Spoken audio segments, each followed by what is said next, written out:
अस्सलाम वालेकुम। Live with Adil Shahzeb के साथ मैं हूं आपका मेजबान। पाकिस्तान में सिक्योरिटी की बिगड़ती हुई सूरत हाल में सबसे ज्यादा खैबर पुख्तूनख्वा और बलूचिस्तान मुतासर हो रहा है। गुज़श्ता रोज भी बनू में पुलिस की एक चौकी पर मुसल्लह अफराद ने हमला करके 7 एहलकारों को यरगमाल बना लिया, जबकि इससे एक रोज पहले दहशत गर्दों ने जिला कलात में फ्रंटियर कोर बलूचिस्तान की एक सरहदी चौकी पर हमला किया, जिसके नतीजे में 7 एहलकार शहीद हुए। इसी तरह गुज़श्ता हफ्ते कोयटा के रेलवे स्टेशन पर खुदकुश हमला हुआ, जिसमें 27 अफराद शहीद हुए। आज सिक्योरिटी की सूरत हाल के हवाले से वज़ीर आज़म की ज़ेर सदारत नेशनल एक्शन प्लान की एपेक्स कमेटी का इसी बारे में इजलास हुआ, जिसमें चारों सूबाई वज़राए आला के अलावा चीफ ऑफ आर्मी स्टाफ और उसके अलावा DGISI समेत इंटेलिजेंस इदारों के सरबराहान ने इस इजलास में शिरकत की। इजलास से खिताब करते हुए वज़ीर आज़म का कहना था कि दहशत गर्दी इस वक्त सबसे बड़ा चैलेंज है। खैबर पुख्तूनख्वा, बलूचिस्तान और जनूबी इस्लाम में जो रहा है वो बदतरीन दरिंदगी है। KP में, बलूचिस्तान में आज हर रोज कोई दिन नहीं गुजरता जहां पर दहशत गर्दी का वाक़या नहीं होता। तो अगर हमने इस नासूर को अब ख़त्म ना किया तो जो मैंने शुरू में मारूज़ात आपके सामने रखी हैं वो 0/0 उसका असर है बिल्कुल। तो मैं समझता हूँ कि अगर हमने मुल्क की तरक्की को आगे लेके जाना है, कौमी यकजहती को, सियासी इत्तेहाद को, तो ये जुड़ी हुई है अपना दहशत गर्दी के खात्मे के साथ मशरूत है। उसके बगैर कुछ नहीं आगे होगा।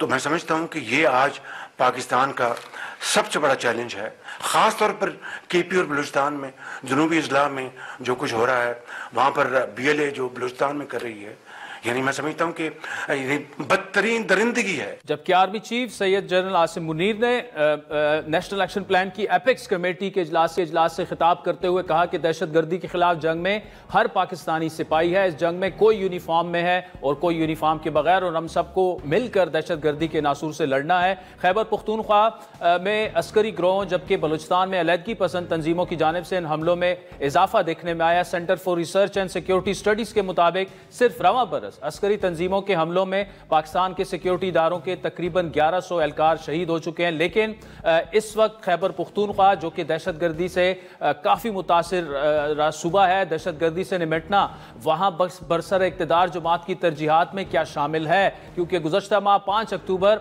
और अब 24 नवंबर को एक बार फिर तहरीक इंसाफ इस्लामाबाद आने का ऐलान कर चुकी है। सिक्योरिटी की सूरत हाल पर बिलावल भुट्टो ने खैबर पुख्तूनख्वा फैसल कुंडी को ऑल पार्टीज कॉन्फ्रेंस बुलाने की हिदायत की। इससे पहले फैसल करीम कुंडी सूबे में अमन अमान की सूरत हाल पर वज़ीर आज़म को खत भी लिख चुके हैं और इस मामले पर मुतादिद बार खुलकर अपने ख्यालात का इजहार भी कर चुके हैं। दूसरी जानिब वज़ीर आला खैबर पुख्तूनख्वा अली अमीन गंडापुर ने आज अडियाला जेल में बानी PTI से मुलाकात की, जो 2 घंटे से ज्यादा जारी रही। इस मुलाकात में अडियाला जेल के कॉन्फ्रेंस रूम में होने वाली जो मुलाकात थी, इसमें 24 नवंबर के एहतजाज के हवाले से गुफ्तगू की गई। बानी PTI की हमशीरा अलीमा खान के मुताबिक इमरान खान ने बैरिस्टर गोहर और अली अमीन गंडापुर को एस्टेब्लिशमेंट से मुज़ाकरात की इजाजत दे दी है। बैरिस्टर गोहर अली अमीन गंडापुर ने उनसे इजाजत मांगी है।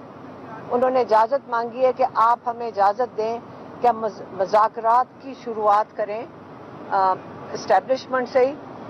और इमरान खान ने उन्हें कहा कि हाँ, पॉलिटिकल पार्टीज हमेशा दरवाजे खुले रखती हैं, लेकिन सिर्फ 3 पॉइंट एजेंडा जो शुरू से वो कह रहे हैं वो यही है।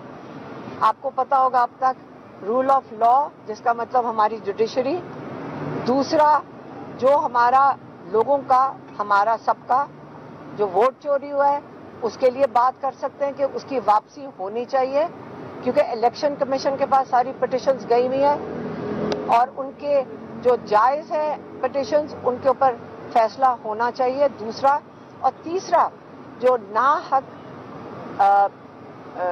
बेगुनाह लोग जो कैद में हैं। अलीमा खान का बयान अपनी जगह, लेकिन अब तक इस्टेब्लिशमेंट की जानिब से वाज़े तौर पर यही कहा गया है कि PTI हुकूमत से ही बात करे। इस्टेब्लिशमेंट का सियासत में कोई किरदार नहीं और ना ही इस्टेब्लिशमेंट PTI से मुज़ाकरात में किसी किस्म का इंटरेस्ट रखती है और ना ही करेगी। बानी PTI से मुलाकात के बाद अली अमीन गंडापुर मीडिया से गुफ्तगू किए बगैर एपेक्स कमेटी के इजलास में शिरकत के लिए वो पहुंचे। वज़ीर आला KP इस बात का इजहार पहले ही कर चुके थे कि वो एपेक्स कमेटी के इजलास में अपनी पार्टी बानी PTI और एस्टेब्लिशमेंट के दरमियान कशीदगी का मामला उठाएंगे। गो कि ये फोरम सियासी मामलात के लिए नहीं है। PTI की जानिब से लॉन्ग मार्च की तैयारियां जारी हैं और इस सिलसिले में बानी PTI की अहलिया बुशरा बेगम और वज़ीर आला KP अली अमीन गंडापुर बिल्कुल फ्रंट से लीड कर रहे हमें नजर आ रहे हैं। पार्टी के अरकान असम्बली से उनका मुलाकातों का सिलसिला भी जारी है। गुज़श्ता दिनों वज़ीर आला हाउस में मुनक्किद होने वाले इजलास में बुशरा बेगम ने खुसूसी तौर पर शिरकत की, तकरीर की। बुशरा बेगम ने अपने खिताब में अरकान असम्बली को लॉन्ग मार्च के सिलसिले में हिकमत अमली बताने के साथ साथ इख्तिलाफात खत्म करने की वार्निंग भी दी। वो नेक्स्ट टिकट होल्डर नहीं होगा, क्योंकि आप चाहे वो 25 साल या 30 साल पुराना हो, उसकी बहुत सी वजह ऐसी है कि बहुत से लोग खुद ऐसे भी होते हैं जो कि पहले ही पुलिस को कॉल कर देते हैं कि हमें फलां जगह से पकड़ लो।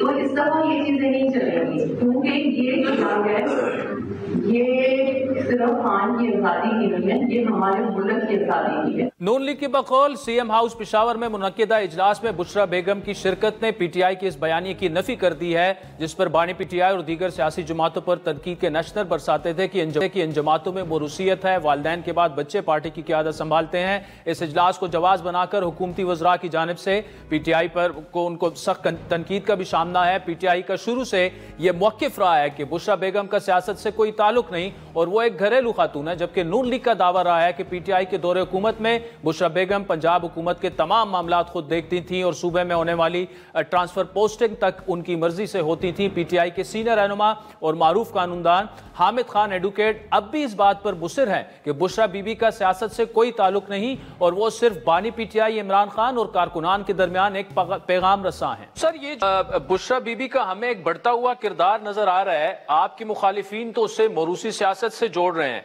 लेकिन आप ये कह रहे हैं कि उनका किरदार एक मैसेंजर से ज्यादा नहीं है। जो इमरान खान के मैसेजेस होते हैं वो पार्टी लीडरशिप को देती हैं। जी बिल्कुल सही है, ऐसे ही है। ये तो खामखा एक वजह आप ढूंढ रहे हैं। हालांकि बात यह है कि इस वक्त वो 1.5 साल से जेल में है और फिर किसी को मिलने की भी आसानी से इजाजत नहीं मिलती। इसलिए अगर उन्होंने अपना कोई मैसेज कम्युनिकेट करना है तो उन्होंने अपने किसी करीबी जराए से करना है, अपनी बेगम के जरिए, अपनी सिस्टर्स के जरिए। हुकूमत ने तहरीक इंसाफ के 24 नवंबर के लॉन्ग मार्च से निमटने के लिए इस तरफ तैयारियां शुरू कर दी हैं। इस सिलसिले में इस्लामाबाद में सिक्योरिटी इंतजाम सख्त करने का फैसला हो चुका है। पुलिस ने 22 नवंबर से रेंजर्स और FC के 9000 एहलकार जो हैं वो तैनात करने की मंजूरी दे दी है, जबकि पुलिस एहकाम की जानिब से एंटी राइट्स किट्स भी तलब कर ली हैं। इस्लामाबाद में 2 माह के लिए दफा 144 नाफिज कर दी गई है, जिसके तहत 5 या उससे ज्यादा तमाम अवामी इज्तिमात, जलूसों, रैलियों और मुजाहरों पर पाबंदी आयद होगी। जहां एक जानिब हुकूमत PTI के लॉन्ग मार्च से निमटने की तैयारियों में मसरूफ है, वहीं अहम हुकूमती इत्तेहादी पीपल्स पार्टी के साथ भी जो इख्तिलाफात हैं उनमें हमने लफ्जी गोलाबारी में शिदत आती देख रहे हैं। बिलावल भुट्टो के तहफ़्फ़ुज़ात दूर करने के लिए वज़ीर आज़म शहबाज शरीफ ने नायब वज़ीर आज़म इसहाक डार को पीपल्स पार्टी की शिकायत दूर करने का टास्क दिया था। अभी इस मामले पर कोई पेशरफ नहीं हो पाई थी कि शरीफ फैमिली के तर्जुमान के बयान ने पीपल्स पार्टी को मजीद इश्ताल दिलवाया। इस तर्जुमान के मुताबिक शरीफ खानदान को दिवालिया करने के अमल का आगाज 1972 से पहली बार तब हुआ जब जुल्फ़िकार अली भुट्टो के जमाने में सनतों को नेशनलाइज किया गया, जिसमें शरीफ खानदान भी शामिल था। तर्जुमान ने मजीद कहा कि परवेज मुशर्रफ ने भी फिर उनके साथ यही काम किया। जुल्म की इंतहा करते हुए शरीफ खानदान के जाती घरों पर कब्जा किया, फैक्ट्रियां सील की गई। उसके बाद जस्टिस साकिब निसार कंपनी ने अपने दौरे सितम में यह जुल्म दोहराया और शरीफ खानदान की इंडस्ट्रीज को तबाह बर्बाद किया। तर्जुमान के मुताबिक कंपनियों की दिवालिया होने के अरसे के दौरान टैक्स नहीं दिए जाते। बरतानवी अदालत ने हसन नवाज के इसी मौक़िफ़ को दुरुस्त करार दिया। शरीफ खानदान के तर्जुमान के इस बयान पर पीपल्स पार्टी ने शदीद रद्द अमल दिया। पीपल्स पार्टी के सीनियर रहनुमा नदीम अफजल चंद ने ट्विटर पर अपने रद्द अमल में लिखा कि शरीफ खानदान का दिवालिया होने पर भुट्टो दौर को ज़ेरे बहस लाना दुरुस्त नहीं, हमें क़यादत ना रोके तो सारा कच्चा छट्टा खोल कर रख देंगे। नदीम अफजल चंद ने सवाल उठाया कि हसन नवाज दिवालिया आज हो रहे हैं और वो भी बरतानिया में, भुट्टो दौर कहाँ से बीच में आ गया। इन तमाम मामलात पर बात करने के लिए हमें ज्वाइन किया वज़ीर आज़म के सियासी मुशीर और नून लीग पंजाब के सदर जनाब राना सनाउल्लाह ने, जबकि प्रोग्राम के अगले हिस्से में हम बात करेंगे तहरीक इंसाफ के मरकजी रहनुमा शौकत यूसुफज़ई साहब से। राना साहब बहुत शुक्रिया। सर बताइएगा, खबरें जो चल रही हैं कि हुकूमत की जानिब से तहरीक इंसाफ के साथ कोई आला सतह का राब्ता हुआ, क्या ये राब्ता किस सतह पर हुआ और क्या ये उनको एंगेज करके आप कोशिश कर रहे हैं कि ये जलसा मुलतवी कर दें? देखें, मुझे कोई इस किस्म के कोई स्पेसिफिक राब्ते से मुतल्लक तो बात मेरे इल्म में नहीं है जी, लेकिन एक राब्ता जो थ्रू पार्लियामेंट है जी, और स्पीकर कौमी असम्बली सरदार अयाज सादक साहब का राब्ता हर वक्त अपोजिशन से रहता है और उनके ज़रिए से हमारा भी राब्ता या बात होती रहती है। ये राब्ता और इस किस्म की गुफ्तगू जो बाकी जगहों पे हम करते हैं वो तो आपस में भी होती रहती है कि हालात को बेहतरी की तरफ जाना चाहिए, तो वो राब्ता तो खैर बरकरार है और उसमें कोई जो है वो एक पॉजिटिव गुफ्तगू भी जो है वो होती रहती है और उसके रास्ते कोई अगर पेशरफ्त कोई ठीक है। अच्छा राना साहब, 3 दिन पहले आपने तहरीक इंसाफ के 3 मरकजी रहनुमाओं को इमरान खान से मिलने की इजाज़त नहीं दी थी और आपने ये कहा था कि जब आप ये बयान देंगे कि सर पर कफन बांध कर निकलेंगे तो कैसे उनको मिलना दिया जाए। लेकिन आज अली अमीन गंडापुर उनसे जाके मिले, एपेक्स कमेटी की मीटिंग से पहले 1.5-2 घंटे की उनकी मुलाकात हुई, बयान उन्होंने नहीं दिया था। तो क्या इस मुलाकात की इजाज़त इस वजह से उन्हें दी गई कि वो अंदर से कोई ऐसा पैगाम लेकर आए आपके पास जिससे मफाहमत की तरफ बात बढ़े? बहरहाल ये तो अंडरस्टूड है आपके, यानी बाज़ चीज़ें जो हैं उनकी ज़्यादा डिटेल में जाने या वजाहत की ज़रूरत नहीं होती, वो अपनी वजाहत खुद होती हैं। तो ये बात तो बिल्कुल मेरा ख्याल है कि कहने के बग़ैर ही जो है वो इस बात की गमाज़ी करती है या एविडेंट है कि ये बात जो अली अमीन गंडापुर साहब ने आज वहाँ पे जाके की होगी वो यही होगी कि अगर कोई राब्ता होता है, अगर कोई बात आगे बढ़ती है तो फिर उसको किस तरह से जो है वो हमने आगे लेके चलना है। क्योंकि पीटीआई के साथ एक सबसे बड़ा जो मसला है वो ये है कि पीटीआई में मासवाए इमरान खान साहब के किसी के पास कोई अथॉरिटी नहीं है, कोई फैसला करने की जो है वो ना ताकत रखता है ना हिम्मत रखता है, बल्कि कोई मशवरा देने की भी जो है वो पोजीशन में नहीं है। तो इस सूरत हाल में फिर जो है वो मुज़ाकरात में कोई फ़ैसला करना तो बहुत दूर की बात है। मुज़ाकरात करने या बात करने से पहले भी जो है वो उन्हें इजाज़त लेनी पड़ती है। और जिस राब्ते की मैंने बात की है वो क्योंकि पार्लियामेंट का रास्ता है और पार्लियामेंट में वो मौजूद हैं, तो इसलिए उसकी भी उन्होंने कोई जनरल परमिशन जो है वो ली हुई है, वरना तो वो इतना भी नहीं कर सकते कि वो स्पीकर ऑफिस में बैठ के कोई बात कर सके। तो ये बड़ी जो है ना वो मफलूकुल हाली है कि पीटीआई के लोग जो हैं वो बिल्कुल कोई सियासी तौर पे कोई इनिशिएटिव उनके हाथ में नहीं है। अच्छा, दूसरा रान साहब, पीटीआई के कारकुनान को अली अमीन साहब ने ये इंश्योर करवाया था कि एपेक्स कमेटी के इजलास में वो बानी पीटीआई का मामला उठाएंगे। ऑल्दो ये एहतजाज और मुतालबात और सियासी चीज़ें जो हैं ये उसका फोरम तो नहीं है, लेकिन क्या आपके इल्म में है कि एपेक्स कमेटी के साइड लाइन्स पे कुछ ऐसी कोई बात हुई हो, कुछ श्योरेंसेस करवाई गई हो? नहीं, वो फोरम ऐसा नहीं है, वहाँ पे ये बात नहीं की जा सकती और अगर कोई करेगा तो वो शर्मिंदा होगा, क्योंकि ये आगे से जवाब यही आएगा कि ये प्रॉपर रेलेवेंट जो है वो स्पेस जगह नहीं है जहाँ पे आप बात कर सकें। तो बाकी ऐसी मीटिंग्स में साइड लाइन पे जो है वो बात हो सकती है। तो राना साहब, अलीमा खान की आज स्टेटमेंट है कि इमरान खान ने बैरिस्टर गौर और अली अमीन को बाकायदा इजाज़त दे दी है कि आप इस्टेब्लिशमेंट से बात करें। दूसरी जानिब इस्टेब्लिशमेंट का बड़ा क्लियर कट स्टांस हमारे सामने रहा है कि हमने कोई बातचीत नहीं करनी, अगर पीटीआई ने बातचीत करनी है वो हुकूमत से जाके करें। क्या पीटीआई आपसे राब्ते में है या इस्टेब्लिशमेंट से राब्ते में? ये बात दुरुस्त है कि इस्टेब्लिशमेंट जो है वो बराह रास्त मुज़ाकरात करने को तैयार नहीं है। इस बारे में डीजी एसपीआर ने बड़ी वाज़े तौर पे जो है वो अपनी पॉलिसी बयान कर दी थी और वो उसी के ऊपर कारबंद है। बाकी पॉलिटिकल पार्टीज़, पॉलिटिकल गवर्नमेंट, उनमें तो हर वक्त राब्ता रहना चाहिए, होना चाहिए। हम तो जब अपोजिशन में थे उस वक्त भी इस बात के दाई थे, आज हम गवर्नमेंट में हैं, आज भी इस बात को मुनासिब कहते हैं और इसकी कोशिश भी करते हैं। लेकिन उनकी तरफ से इन राब्तों में जो है वो यानी कोई पेशरफ्त कभी दिखाई नहीं देती, और वो हमेशा इसी बात पे रहते हैं कि जी वो हमने मुज़ाकरात जो है वो इस्टेब्लिशमेंट से करने हैं। लेकिन इस्टेब्लिशमेंट से मुज़ाकरात बराह रास्त जो वो चाहते हैं, वो मेरा नहीं ख्याल कि वो मुज़ाकरात इससे पहले हुए हैं। अच्छा, या आइंदा होंगे, या आइंदा होंगे। राना साहब, बड़ी इंपॉर्टेंट आप बात कर रहे हैं। आपने गुज़श्ता हफ्ते ये कहा था कि एहतजाज से पहले इंटेलिजेंस बेस्ड ऑपरेशन के जरिए क्रैकडाउन होना ज़रूरी है, जितना जल्दी हो जाए उतना नुकसान कम होगा। इस वक्त गवर्नमेंट की पॉलिसी क्या है? क्या आप एहतजाज की इजाज़त देंगे या क्रैकडाउन किया जाएगा? और अगर क्रैकडाउन होगा तो पुख्तूनख्वा में तो आपकी गवर्नमेंट नहीं है, वहाँ क्या होगा? देखें, KPK में क्या करना है इसके मुतल्लक मेरा ख्याल है कि अगले 1-2 दिन में फ़ैसला हो जाएगा, और इस मरतबा इस बात को यकीनी बनाया जाएगा कि KPK से कोई इस तरह से हमला की कोशिश, कोई इस तरह से चढ़ाई जो है वो कैपिटल पे आए रोज़ जो है ये अफोर्ड नहीं की जा सकती।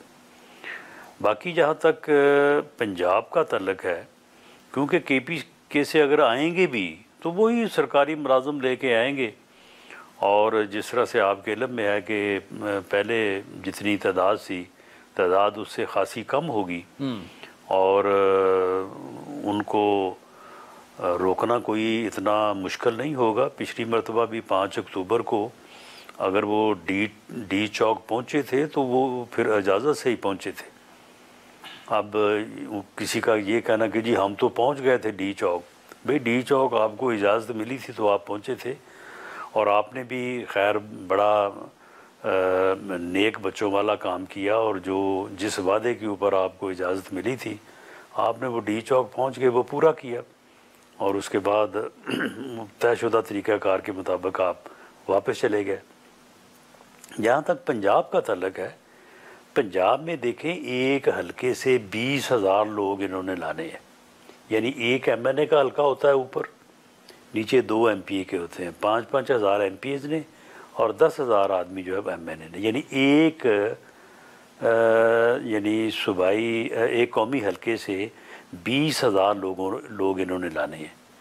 तो जिस हलके में भी ये इस किस्म की एक्टिविटी का आगाज़ करेंगे बंदे लाने के लिए, तो जहाँ तक तो इनके कारकुन है वो तो खामोशी से पहुँच जाएं या बता के आ जाएं, तो उनको तो मेरा नहीं ख्याल है कि रोका जाना चाहिए या रोका जा सकता है। वो खामोशी से 2 दिन पहले भी आ सकते हैं, उस दिन भी आ सकते हैं। लेकिन पब्लिक एट लार्ज लेवल के ऊपर अगर मोबिलाइजेशन या लोगों को इश्तियाल दिलाने या लोगों को इस तरफ राग़िब करने की अगर कोई कोशिश होगी, तो वो कोशिश जो है वो बिल्कुल फितना, अनारकी और अफरा तफरी फैलाने के ज़ुमरे में आएगी और उसके ख़िलाफ़ कार्रवाई होगी। लेकिन मैं आपको यकीन से कहता हूँ कि पूरे पंजाब में अभी तक किसी हलके में भी जो है वो कोई काम नहीं शुरू हुआ। राना सनाउल्लाह साहब, आप हमारे साथ मौजूद रहेगा। राजी, ब्रेक के बाद वज़ीर आज़म के मुशीर बराए सियासी उमूर से गुफ्तगू जारी रहे। वेलकम बैक राजी। नून लीग पंजाब के सदर और वज़ीर आज़म के मुशीर बराए सियासी उमूर जनाब राना सनाउल्लाह साहब हमारे साथ मौजूद हैं। राना साहब, अगर क्रैकडाउन का आपका प्लान अगर कोई है और वो जो भी है, लेकिन उसके बावजूद अगर PTI पहुंच जाती है डी चौक में, हज़ारों लोग लेकर पहुंच जाती है, 8-10 हज़ार अगर उनकी तादाद होती है, और उन्होंने ये कहा हुआ है कि वो तब तक नहीं उठेंगे जब तक उनका बानी PTI वो रिहा नहीं होंगे, आप उनका मैंडेट वापस नहीं होगा, आपकी हुकूमत के पास क्या स्ट्रेटेजी होगी? वो तो कफन और लाशों की बात कर चुके हैं, व्हाट वुड यू डू? अगर बिल्कुल इस बारे में तो जो है वो कोई ये कोई पहली मरतबा तो नहीं ना होना, इससे पहले भी तो आपको पता है कि यहाँ पे धरने होते रहे हैं, लोग आते रहे हैं, यहाँ पे एक लंबे अरसे के लिए भी धरना चला है। देखें, अगर तो 8-10 हज़ार की बात है तो फिर तो ये फिर आप इसको नाकाम ही समझे। इतने लोग जो हैं वो अगर इतने लोग आए तो अगले दिन जो है वो फिर रह जाएंगे 1000-1500, और वो भी कोई 3 दिन की जब सर्दी और मौसम की सख्ती पड़ेगी तो वो भी भाग जाएंगे। जो वो कह रहे हैं या जो उन्होंने इंतज़ामात किए हैं उसके मुताबिक तो 20 से 25 लाख लोगों को वो टारगेट कर रहे हैं। तो अगर फिर 20-25 लाख की जगह पे ऊपर 5-7 हज़ार लोग आते हैं तो फिर मेरा ख्याल है कि इन्हें वैसे ही फिर उस दिन जो है वो ये तस्लीम कर लेना चाहिए कि हमारी जो कॉल है वो फ्लॉप हो चुकी है और इन्हें वापस जाना चाहिए और उस रास्ते को अपनाना चाहिए जिस रास्ते की बाबत हम इन्हें काफ़ी अरसे से कह रहे हैं और प्राइम मिनिस्टर ने इनको on the floor of the house भी कहा है कि भाई जो भी मसाइल हैं, अगर आपको इलेक्शन में धांधली की शिकायत है तो ये कोई धांधली पहली मरतबा हुई है। इसी धांधली की बुनियाद के ऊपर आपने 4 साल हुकूमत की है, ये कल की बात है अभी।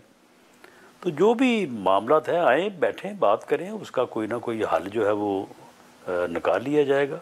सियासतदान जब टेबल पे बैठते हैं तो चीज़ें रिजॉल्व होती हैं।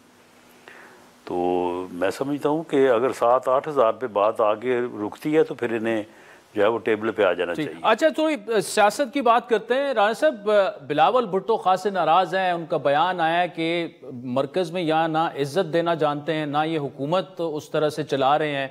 अब कमेटी तो कायम हो गई है डार साहब की सरबराही में, लेकिन उन्हें नाराज़ हद तक क्यों होने दिया गया और क्या वो उनकी नाराज़गी आप दूर कर पाएंगे? नहीं, वो नाराज़गी जो है वो वक्ती है और छोटे मामलात पे ऊपर है जो रिजॉल्वेबल हैं। किसी बुनियादी पॉलिसी के ऊपर कोई नाराज़गी नहीं है और जो बुनियादी तौर पे जो मामला दरपेश है उनके ऊपर पूरा इत्तफाक राय है। तो ये छोटी मोटी चीज़ें आपके इल्म में है कि रोज़मर्रा के मामलात होते हैं, तो इसमें गिले शिकवों का हो जाना जो है वो एक फितरी अमर है। विद इन पार्टी हो जाते हैं अपने लोग, जो है वो बाज़ औक़ात जो है वो गिले शिकवे करते हैं, लाउड भी हो जाते हैं। तो ये कोई ऐसा मसला नहीं है कि जिससे कोई ज़्यादा कोई परेशान होने वाली बात हो। बिलावल भुट्टो जरदारी साहब जो हैं ये मौजूदा गवर्नमेंट के जो कायदीन हैं उनमें से एक है, तो उनका जो भी शिकवा जो भी गिला है उसे दूर किया जाना चाहिए और दूर करेंगे इंशाअल्लाह। अच्छा, दूसरा तहफ़्फ़ुज़ात दूर करने की आपने बात की। नदीम अफजल चंद साहब बड़े सीनियर रहनुमा पीपल्स पार्टी के, कल उन्होंने जो हसन नवाज साहब का मामला है उस पर नून लीग ने जो स्टांस लिया कि 1972 से नेशनलाइजेशन शुरू हुई, भुट्टो साहब के दौर पर से शुरू हुई, बड़ी नाराज़गी का उन्होंने इजहार किया कि जी अब मैं अपनी क़यादत की वजह से चुप हूँ, हम जवाब देना जानते हैं। ये जो गुस्सा हमें नज़र आ रहा है और ऐसी स्टेटमेंट्स आपकी तरफ से आना, फिर पीपल्स पार्टी का इतना मुंह तोड़ जवाब देना, बस वो गवर्नमेंट में कोई थोड़े बहुत जो है वो इश्यूज बन जाते हैं। अफजल चंद साहब जो है वो नदीम अफजल चंद साहब वो हमारे बड़े प्यारे भाई हैं और नाराज़गी उनको भी है और उनकी भी नाराज़गी जो है वो अगर 100% नहीं तो कोई 30-35-40% ठीक भी है। तो उनकी भी नाराज़गी जो है वो इंशाल्लाह दूर होनी चाहिए और जैसे ही ये फुर्सत होती है, ये आपके इल्म में है कि पिछले 2 महीने तो वो अमेंडमेंट की नज़र हो गए ना जी।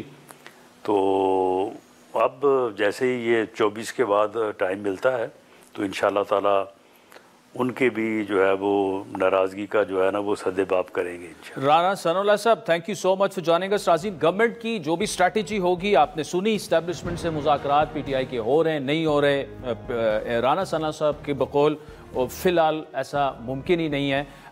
पीटीआई इस पर क्या स्टांस लेगी, क्या उनकी स्ट्रैटेजी है? शौकत यूसुफजई साहब हमें ब्रेक के बाद बताएं। वेलकम बैक नाज़रीन। ब्रेक से पहले राणा सनाउल्लाह साहब की तफसीली गुफ्तगू आपने सुनी और उनके बकौल इस बात के कोई इम्कानात नहीं कि इस्टेब्लिशमेंट जो है वो पीटीआई से बानी पीटीआई की रिहाई के हवाले से कोई मुज़ाकरात करे 24 नवंबर से पहले। इस वक्त जनाब शौकत यूसुफजई साहब हमारे साथ मौजूद है। शौकत साहब, आज अली अमीन साहब गए, इमरान खान से मुलाकात हुई, फिर उन्होंने ये भी कहा था कि एपिक्स कमेटी में वो बानी पीटीआई की रिहाई के हवाले से बात करेंगे, हालांकि वो उसका फोरम नहीं है। अब ये बताएं कि क्या इस हवाले से उन्हें कोई एपेक्स कमेटी में कोई बात की? देखिए, अभी तक तो चीजें क्लियर नहीं है कि उनकी मुलाकात में क्या हुआ, क्योंकि अभी तक हमारा उनसे राब्ता नहीं हुआ है। लेकिन डेफिनेटली एपेक्स कमेटी में सूरत हाल उनके सामने रखी होगी।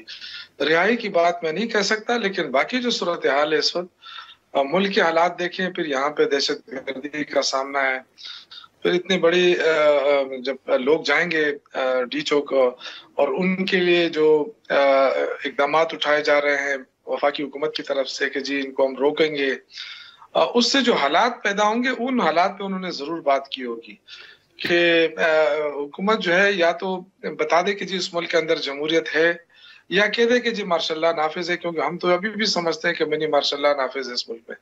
किसी को सियासी आज़ादी नहीं दी जा रही, इंसानी हकूक़ की हो रही है, लोगों को बेगुनाह लोगों को जेलों में डाला जा रहा है, सियासी कारकुनों के खिलाफ कार्रवाइयां हो रही है। तो ये सारी वो चीजें हैं जो हम समझते हैं कि अभी भी जो वो इसकी तैयारी कर रही है और उनके जो वज़रा आउट पटांग बयान दे रहे हैं कि जी हम जबरदस्ती रोकेंगे, तो जाहिर है हुकूमती जो वसाइल है वो आवाम पे ऊपर लगेंगे ना और आवाम के खिलाफ इस्तेमाल होंगे। बाकी तो क्या आबिद शेर अली हो गया या दानियाल अजीज हो गया या कोई और जो लोग धमकियां देते हैं, ख्वाजा आसिफ हो गया, तो इनके पास अपनी क्या कुव्वत है, क्या फोर्स है इनके पास? नून लीग की इतनी ताकत है कि वो पीटीआई को रोक सके, लेकिन जाहिर है हुकूमत में हुकूमती वसाइल की बुनियाद पर वो धमकियां दे रहे हैं, तो ये मेरे ख्याल से ज्यादती है। वसाइल जो है उस पर सबका हक है, वो सिर्फ एक पार्टी अपने लिए इस्तेमाल ना करे और ना ही रास्ते रोके, क्योंकि पिछले आपने देखा कि मोटरवे के ऊपर खंदकें बनाई गई, शेलिंग की गई, रुकावटें डाली गई, तो उसके बाद हम पहुंच गए। तो पहुंचना है तो वो तो हम वैसे भी पहुंचेंगे इंशाल्लाह। तो आराम से रास्ता दे दें और हमें अपना पुरअमन एहतजाज रिकॉर्ड करा दें। नहीं, आप तो शौक साहब कह रहे हैं पुरअमन एहतजाज है, लेकिन देखिए ना, जब आप ये कहेंगे सर पर कफन बांध कर निकलेंगे, हमारे जनाजे पढ़ा दिए जाएं अगर हम वापस नहीं आए, अल-जहाद के आप नारे लगाएंगे, तो ये तो फिर इंतशार वाली बातें है ना, ये पुरअमन तो नहीं हुआ ना। आदिल भाई, बात यह है कि जब आप ऊपर से धमकियां देते हैं कि आप नहीं आ सकते, तो यहाँ से हम फूल तो नहीं बेच सकते ना। ये तो असाब की जंग है और अल्फाज की गोलाबारी हो रही है। बाकी किसी ने क्या करना है? आप देखें कि हमारी तरफ से हम 2 दफा इस्लामाबाद गए हैं, 1 दफा लाहौर पहुंचे हैं। हमारी तरफ से क्या हुआ है? हम तो बर्दाश्त करते रहे। हमने आंसू गैस की शेलिंग भी देखी, वो भी बर्दाश्त की। लोगों को गिरफ्तार किया गया, कितने वर्करों को के ऊपर तशद्दुद हुआ, आज भी दर्जनों सैकड़ों लोग अभी भी गिरफ्तार हैं। तो हम तो बर्दाश्त कर रहे हैं, लेकिन ये बताएं कि हमारी तरफ से क्या हुआ है? हमने कोई पथराव किया है? हमने कोई तोड़ फोड़ की है? हमने तो अभी तक कुछ नहीं किया। ये इनकी तरफ से एक वो किया जा रहा है कि जी ये इंतशारी टोला है, ये दहशतगर्द है, और एक नया इन्होंने निकाला है कि जी ये तो अफगानी लेकर आ रहे हैं। तो इन बेवकूफों को इतना इल्म नहीं है कि हम सारे अफगानी हैं। आप अगर हमारी कौम आप देखें तो कौम मेरे भी अफगानी है, इसी तरह आप भी पठान है, आपकी भी कौम अफगान है। तो ये शजरा नसब को देख के ये समझते हैं कि अफगानिस्तान से आ रहे हैं। हम अफगानिस्तान से नहीं आ रहे, हम सारे पाकिस्तानी हैं और हैं कौम अफगानी। तो ये जरा जहन इनका साफ करा लें, ये गलत फहमी में ना रहे। हम ना हमारे पास कोई असला है ना कोई। इनका एतराज होता है कि जी पुलिस को लेकर आते हैं, तो पुलिस हमारी सिक्योरिटी के लिए होती है। ये वज़रा को, चीफ मिनिस्टर को ये हक हासिल है। तो इस तरह की चीजें जो है मैं अभी भी समझता हूँ कि ये दोस्त धांधली और धमकियों के बजाय इनको चाहिए कि जो हकायक है उसका सामना करें। 3 चीजें जब तक हल नहीं होती, जब तक जो मैंडेट चोरी है वापस नहीं होता, इंसानी हकूक की वायलेशन का खात्मा नहीं होता और बेगुनाह सियासी वर्करों की राय नहीं मिलती, तो ये इस दफा फैसला हुआ है कि धरना देना है तो उस वक्त तक देना है जब तक ये 3 इश्यूज हमारे हल नहीं होते। आज अलीमा खान साहिबा की स्टेटमेंट आई है कि बैरिस्टर गौर और अली अमीन ने जो है खान साहब ने उनको इजाजत दे दी एस्टेब्लिशमेंट से मुज़ाकरात के लिए। अब अगर उन्होंने इजाजत दे दी, एक तरफ आप सिविलियन वाला दस्ती का झंडा उठाए हुए जदोजहद कर रहे हैं, दूसरी जानिब आप फिर एस्टेब्लिशमेंट से बात करने का मतलब, आप तो या तो आप चाहते हैं कि उनकी सियासत में मुदाखलत ना हो और या आप चाहते हैं कि मुदाखलत हो, यानी आपके हक में हो तो ठीक है, आपके मुखालिफ के हक में हो तो वो फिर ठीक नहीं है। आदिल भाई, 26वीं आईनी तरमीम हमने तो नहीं बनाई है ना। जिसने बनाई है उनसे आप क्वेश्चन कर सकते हैं कि क्या वो सिविलियन बालादस्ती चाहते थे? क्या ये मुल्क के अंदर जो इंसानी हकूक की वायलेशन हो रही है और मुसलसल हो रही है, क्या सियासी हुकूमत के अंदर ये चीजें हो सकती हैं कि सियासी वर्करों पर तशद्दुद किया जाए? इमरान खान साबिक वजीर आजम है, क्या उनको जेल मैनुअल के मुताबिक उनको वो सहूलतें मुयसर हैं कि उनको ये बार बार कहना पड़ रहा है? देखिए, मैं समझता हूँ कि इस वक्त हुकूमत अमली तौर पे मफलूज है, इनका इख्तियारात और हुकूमत के और से चल रही है। यहाँ हुकूमत नहीं चल रही, डंडा चल रहा है। ये सारी चीजें हैं इनके। तो देखिए हुकूमत अभी भी मैं समझता हूँ कि ये साबुन की टिकिया पर खड़ी है, इनको एक धक्का देने की जरूरत है। लेकिन मैं ये कहता हूँ कि हम बातचीत करें। ख्वाजा कोई तो हमने तो मुज़ाकरात करने हैं, हमने हमेशा दरवाजे खुले रखे हैं, लेकिन मुज़ाकरात उनके साथ करने हैं जिनके पास इख्तियार है। अब बेख्तियार लोगों के साथ हम क्या मुज़ाकरात करें? हम तो इसको लेजिटिमेट गवर्नमेंट ही नहीं समझते, तो हम क्यों इनके साथ बैठे हैं? जिन्होंने बनाया कि इनके रहने से मईशत तबाह हो रही है, सारे एक्सपोर्ट आपकी गिर गई है। जब एक्सपोर्ट ही नहीं होगी तो आप ये जो रोजाना ड्रामा रचा रहा है कि जी आज स्टॉक एक्सचेंज ऊपर चली गई है, स्टॉक एक्सचेंज का इंडेक्स ये चला गया है, आप देखें ना तो चीजें सस्ती हो रही है ना लोग खुश हैं। तो फिर आपकी क्या ये सारी चीजें, अब IMF की टीम भी अर्ली पहुंच गई है, तो ये हालात तो नॉर्मल नहीं है। अगर हालात नॉर्मल होते उन्होंने तो जनवरी में आना था, तो अभी क्यों आए हैं? तो इसका मतलब है कि वो समझते हैं कि जो आपकी माशी सूरत हाल है मुल्क की, वो बिगड़ती जा रही है। और अगर ये पॉलिटिकल वर्कर्स के खिलाफ या एक पार्टी के खिलाफ कार्रवाइयां करेंगे तो इससे तो हालात और भी खराब हो जाएंगे। आज आपके PTI के इख्तिलाफात की अगर बात करें, आपकी पार्टी के अभी भी 8-10 MPs MNAs ऐसे हैं जिन बेगम साहबा KP हाउस में ना वो बुला रही हैं ना वो जाने के लिए तैयार है। आपके बड़े अहम 4 सीनियर ओहदेदार कल पेशावर में परसों मुस्ताफी हुए। कुछ MPs से मेरी भी बात हुई, वो ये कह रहे हैं कि जी हम जबरदस्ती लोगों को नहीं ला सकते, और अगर हमें ये कहा जाए कि जी अगर आप 5,000 लोग ना लाएं तो आपको टिकट नहीं मिलेगा, पार्टी में जगह नहीं होगी, तो ये तो जबरदस्ती हुई ना। आप वो कह रहे हैं हमने लोगों को कन्विंस करके लाना है। ये जो गिले शिकवे हैं ये आपके लोगों के हैं जो मैं आपके सामने रख रहा हूं। देखें आदिल भाई, पहली बात तो ये है कि जो आपने कहा कि कुछ लोग नहीं आए, उससे कोई फर्क नहीं पड़ता है। 8-10 नहीं, थोड़े से लोग हैं, 5-6 लोग हैं नहीं आए। देखिए हर पार्टी के अंदर इख्तिलाफ राय होता है, इख्तिलाफात मैं नहीं कहूंगा, इख्तिलाफ राय हर बड़ी पार्टी के अंदर होता है। अगर वो CM हाउस नहीं आए तो इसका ये मतलब नहीं है कि वो 24 नवंबर को इस्लामाबाद नहीं जाएंगे। वो अपने हलकों में मौजूद हैं, वहाँ कोशिश कर रहे हैं, तैयारी कर रहे हैं, इंशाल्लाह लोगों को निकालेंगे और 24 नवंबर को वो डी चौक में मौजूद होंगे। जो आपने बात की, देखें मैं ये समझता हूँ कि इस वक्त चार्ज है, वर्कर चार्ज है। जो 2-3 तारीखें हमने चलाई उसमें ये इशू था हमें कि अली अमीन गंडापुर साहब लीड करते थे लेकिन पंजाब और मरकजी लीडरशिप नहीं होती थी। तो उसकी मेन वजह भी थी ना, 26वीं आईनी तरमीम आ रही थी, तो उसमें इमरान खान की तरफ से हिदायत थी कि जो MNA हैं, सेनेटर्स हैं, जो ओहदेदार हैं, वो सामने ना आए। तो वो एक साइड पर थे, इसलिए आपको लगा कि डी चौक में अली अमीन गंडापुर अकेला था और वो फिर छोड़ के वापस आ गया। तो वो छोड़ के नहीं आया, बल्कि ये पार्टी का फैसला था कि आपने डी चौक पहुंच के वहां से डिस्पर्स होना है। तो उसके बाद वो चले गए, ये पार्टी का फैसला था। क्योंकि हमारी जो लीडरशिप पे ज्यादातर वो मरकजी और सूबाई भी वो ज्यादातर MNA सेनेटर्स पर मुश्तमिल है, उन पे पाबंदी थी। लेकिन इस बार पहले से ज्यादा लोग इसलिए भी निकलेंगे कि बता दिया गया है कि इस बार जो है वो मंतके के अंजाम तक तहरीक को पहुंचाना है, उस वक्त तक बैठना है जब तक इमरान खान की राय के लिए रास्ता हमवार नहीं होता। तो ज्यादातर लोग चार्ज हैं इस पे, और इंशाल्लाह आप देखेंगे जो मोटिवेशन हुई है इस दफा वो बहुत ज्यादा है और लोग काफी ज्यादा निकलेंगे इस बार। और सबसे जो अहम बात है वो अली अमीन गंडापुर के अलावा तमाम मरकजी लीडरशिप जो इस वक्त फ्रंट लाइन पे होगी इंशाल्लाह। शौकत यूसुफजई साहब बहुत बहुत शुक्रिया। नाज़रीन, इसके बाद तजिया लेंगे पाकिस्तान के मारूफ 2 जर्नलिस्ट आमिर ज़ियाद साहब, माजिद निज़ामी साहब हमें ज्वाइन करेंगे हमारे साथ। वेलकम बैक नाज़रीन। ब्रेक से पहले आपने राना सनोल्ला और शौकत यूसुफजई की तफसीली गुफ्तगू सुनी और मौजू एक ही है, PTI की फाइनल कॉल। 24 नवंबर का जो उनका एहतजाज है उसमें कई अहम डेवलपमेंट्स आज भी हुई हैं। अली अमीन गंडापुर की मुलाकात हुई है इमरान खान से, फिर वो एपेक्स कमेटी में गए। क्या एपेक्स कमेटी में साइड लाइन्स पर उन्होंने कोई एश्योरिटीज़ दी होंगी? इन तमाम मामलात पर तजिए के लिए हमारे साथ पाकिस्तान के 2 मारूफ सहाफ़ी मौजूद हैं, आमिर ज़ियाद साहब और माजिद निज़ामी साहब। आमिर ज़ियाद साहब, आज अलीमा खान की ये स्टेटमेंट कि जी बानी PTI ने बैरिस्टर गोहर और अली अमीन को एस्टेब्लिशमेंट से मुज़ाकरात की इजाज़त दे दी है, लेकिन एस्टेब्लिशमेंट दूसरी जानिब बिल्कुल क्लियर कट कह चुकी है कि कोई मुज़ाकरात आप हमसे ना, हम इंटरेस्टेड हैं ना, ये हमारा काम है, आप जाने हुकूमत जाने। हुकूमत आज डिनाई कर चुकी है कि हमसे PTI का इस मामले में कोई राब्ता नहीं। ये जो एक तासुर है कि एस्टेब्लिशमेंट से वो राब्ते में हैं और मामलात जो हैं शायद तय पा जाएंगे, कितना वजन आपको नजर आ रहा है इसमें? देखिए, ये कोई कहते हैं ना, कोई राज की बात तो नहीं है कि पाकिस्तान तहरीक इंसाफ रोजे अव्वल से अगर किसी से वो डील करना चाहते हैं तो एस्टेब्लिशमेंट से करना चाहते हैं, और उसके लिए वो पाकिस्तान की सियासी कुव्वतों से जो उनकी मुखालिफ है उनसे बात करने के लिए तैयार नहीं है। और आपने बिल्कुल दुरुस्त कहा कि एस्टेब्लिशमेंट जो है वो बिल्कुल इनसे बात करने के लिए तैयार नहीं है, लेकिन पीटीआई समझती कि क्योंकि वो एक मकबूल जमात है और वो मुसलसल जो है मतलब है कि दबाव बढ़ा रही है हुकूमत के ऊपर, उसको अनसेटल किया हुआ है, बेशक वो कामयाब नहीं हो पा रहे तो हुकूमत को भी वो चैन से हुकूमत नहीं करने दे रहे।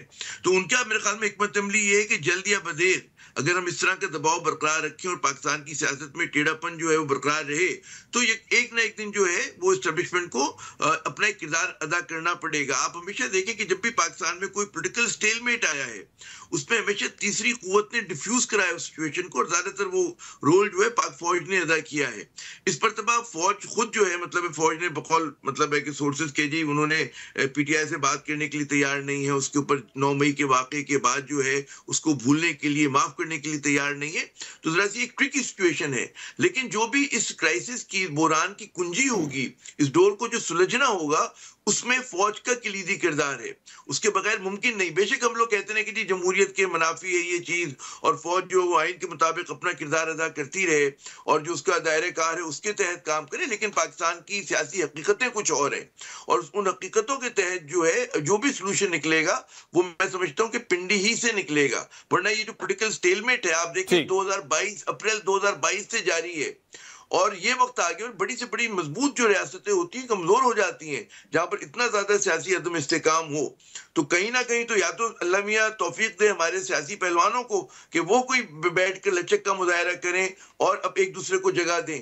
अगर ये लोग इस काबिल नहीं है जो कि नजर आ रहा है, आप देख लें रवैये, हुकूमत के रवैये देख लें, पीटीआई के रवैये देख लें, तो फिर किसी को थर्ड पार्टी को इंटरवीन करना पड़ेगा, उसके बगैर पाकिस्तान की सियासत में जो है ना सुधार नहीं आएगा। जी माजिद निजामी साहब, आमिर साहब का तजिया आपने सुना, लेकिन इस वक्त इशू ये है कि एस्टेब्लिशमेंट, मैं इंफॉर्मेशन की बुनियाद पे कह रहा हूं कि किसी किस्म की इंटरवेंशन स्पेशली 24 नवंबर से पहले जो कि पीटीआई एक्सपेक्ट कर रही है, बिल्कुल उनका कोई इरादा नहीं है। अब इस वक्त केपी का हमें पता है कि वहां पर इस वक्त पीटीआई का बेस है, बुशरा बेगम बैठी हुई हैं, सारी चीजें कंट्रोल कर रही हैं। एक तो मुझे पहले मुख्तसरन ये बताइएगा कि पंजाब में इस वक्त, क्योंकि पंजाब बहुत बड़ा सूबा है, पीटीआई काफी उनकी वहां पर पॉपुलैरिटी है, आपको क्या कोई ऐसी एक्टिविटी वहां पर नजर आ रही है? क्योंकि 3 दिन बाद अगर इस्लामाबाद आना है तो जाहिर बात है अभी से तैयारियां शुरू हो जाएंगी। दूसरा, क्या आप समझते हैं कि जो पीटीआई ये तासुर दे रही है कि हमने एस्टेब्लिशमेंट से मुज़ाकरात अब हम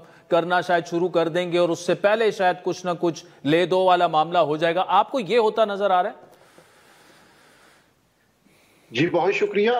ये जो 3 पॉइंट्स हैं ये तीनों मौजूदा सियासी सूरत हाल में अहम इसलिए हैं कि आने वाले मंजरनामे में इनका किरदार बहुत ज्यादा अहमियत इख्तियार कर जाएगा। पहला मसला जहां तक पंजाब की सूरत हाल का है तो इस वक्त तक यही स्ट्रेटेजी नजर आ रही है कि तहरीक इंसाफ के जो हमदर्द हैं वो इनफरादी तौर पे इस्लामाबाद और रावलपिंडी में अपने दोस्तों के पास, रिश्तेदारों के पास पहुंच जाएं ताकि वो उस दिन वहां पर मुजाहरे में शरीक हो सकें।